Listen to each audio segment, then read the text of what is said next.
For as long as there have been heads, people have wanted to jump on them. Finally, with Indie Pogo, our dreams can come true, and we can finally jump on Commander Video's big head.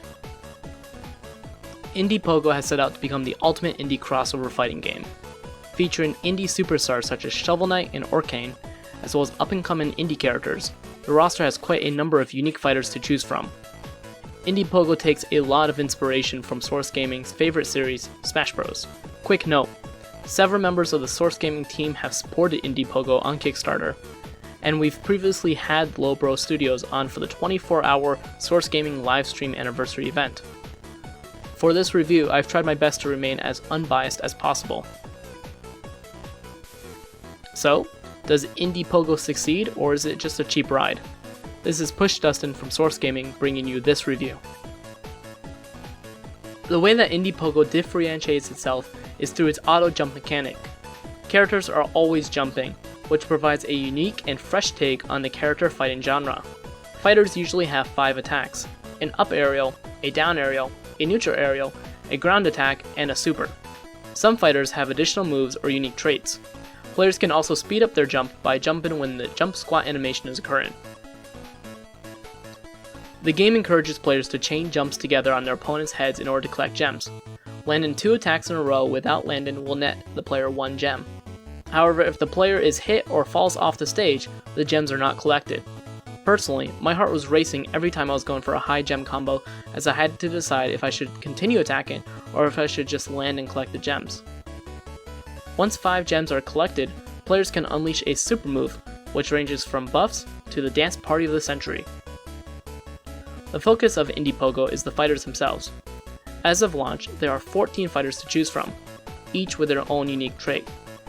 For example, Weltaro, with his gun shoes, will need to shoot players while he's above them, while Shovel Knight can bounce off the ground and enemies with his shovel.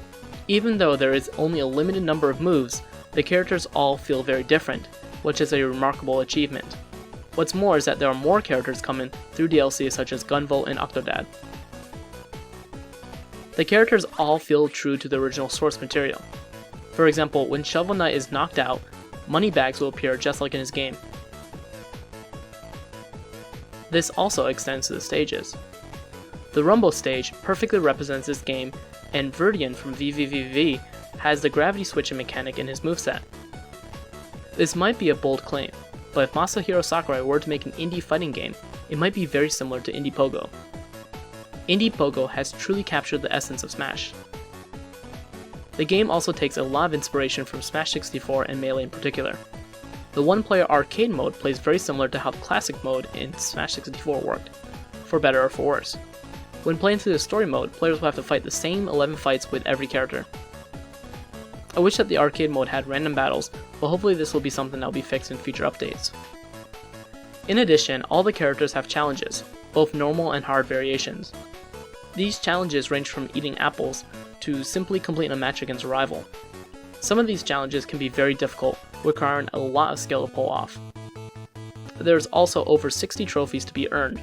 Completing the arcade mode with both the normal and hard variations will unlock a character-specific trophy. There are also other trophies that can be obtained through the game's gacha, which takes inspiration from Melee's coin lottery.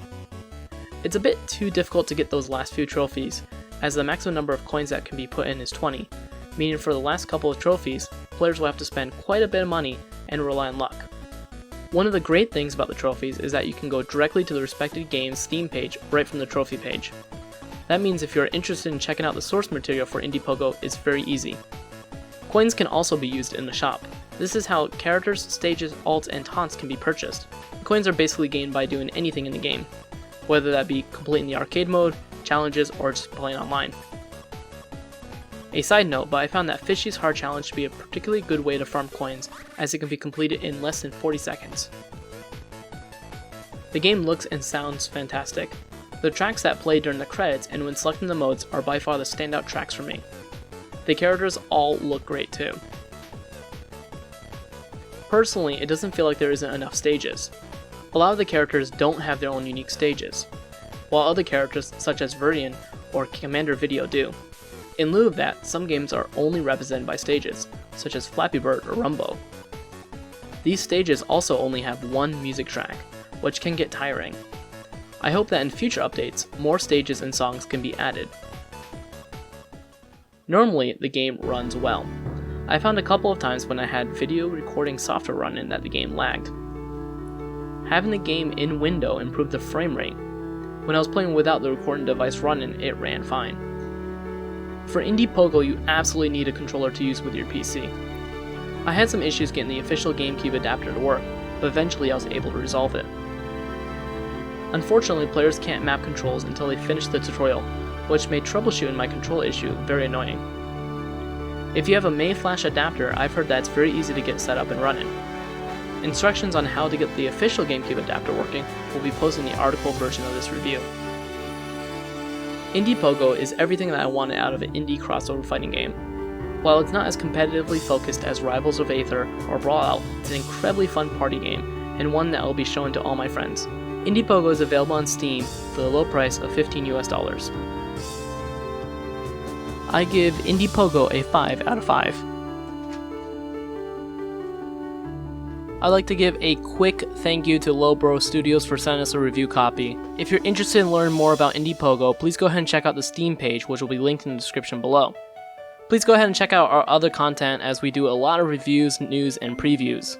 This is PushDustIn from Source Gaming, reminding you to always return to the source.